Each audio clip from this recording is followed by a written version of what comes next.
En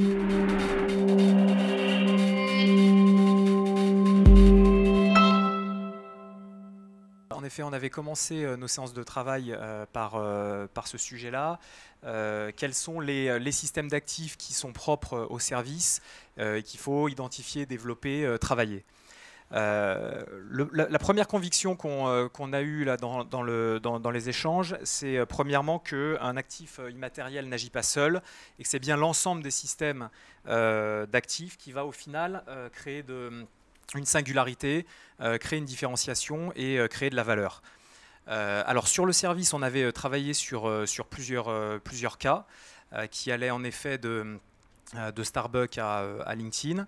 Ce qu'on a retenu, c'est globalement qu'il y a trois types de systèmes d'actifs qui sont générateurs de différenciation. Le premier, c'est l'actif socle, c'est l'histoire, c'est l'ancrage historique de l'entreprise, c'est son cœur de savoir-faire. Pour le Club Med, ça va être l'ancrage bassin méditerranéen, les villages, les temps de Trigano, etc.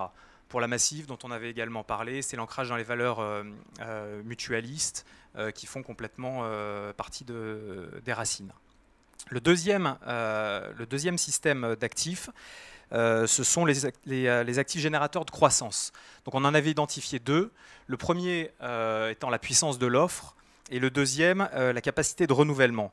Donc sur la puissance de l'offre, on avait parlé notamment de McDo, qui est un bon exemple à la fois d'offre homogène mondiale, mais avec une différenciation au niveau local et un ancrage très fort au niveau des partenaires et des fournisseurs locaux.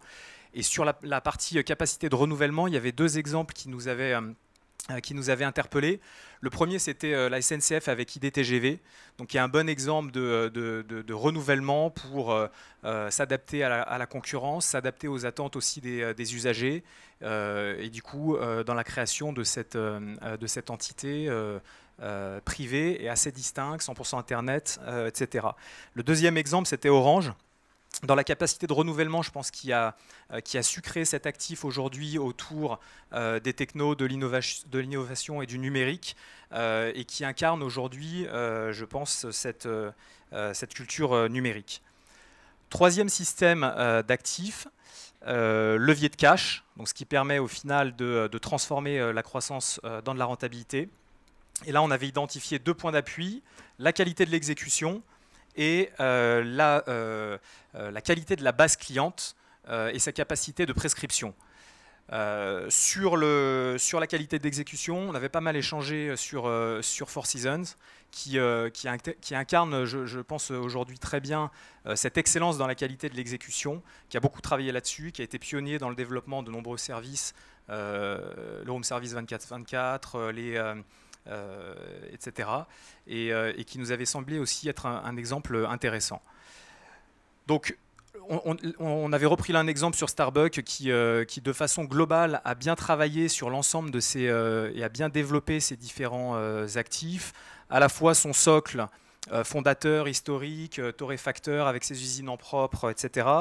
À la fois son offre ancrée sur le commerce équitable, sur les partenaires locaux, etc.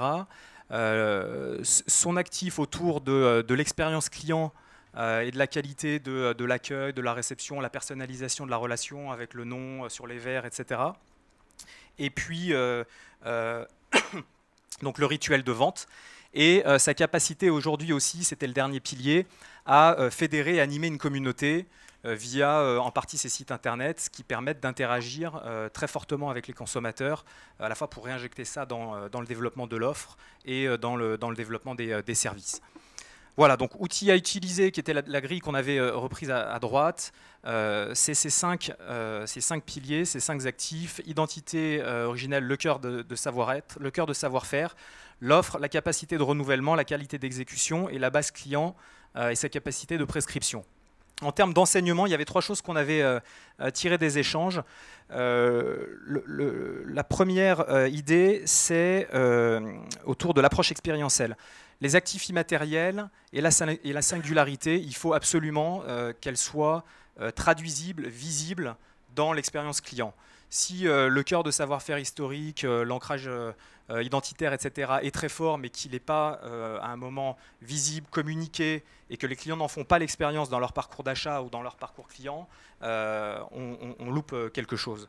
Deuxième enseignement autour des porteurs d'actifs. Donc c'est la nécessité absolue d'identifier en interne les gens qui seront, et on en reparlera tout à l'heure, qui vont être les porteurs de ces actifs, qui vont avoir en fait la responsabilité de les développer, de les communiquer, de les faire connaître et potentiellement de driver des investissements. Et dernier point, alors on l'avait mis digitalization, c'est cette conviction que aujourd'hui la montée en puissance d'Internet et du numérique nécessite de revisiter à des fréquences beaucoup plus rapides qu'historiquement la singularité qu'on a construit historiquement au travers de ces différents systèmes d'actifs, et que la remise en cause de ces systèmes est aujourd'hui très forte avec la montée en puissance du numérique, l'émergence de nouveaux acteurs et de game changers. On y reviendra aussi dans quelques minutes. Alors, ces grilles, juste parce qu'on verra d'ailleurs la même dans l'industrie, hein, c'est une aide effectivement pour se dire, tiens, quand je suis dans cette activité-là, je peux essayer d'avoir ces 5 systèmes d'actifs et d'essayer de trouver dans les 3 catégories, hein, donc humain, opérationnel et relationnel, les actifs immatériels de mon entreprise.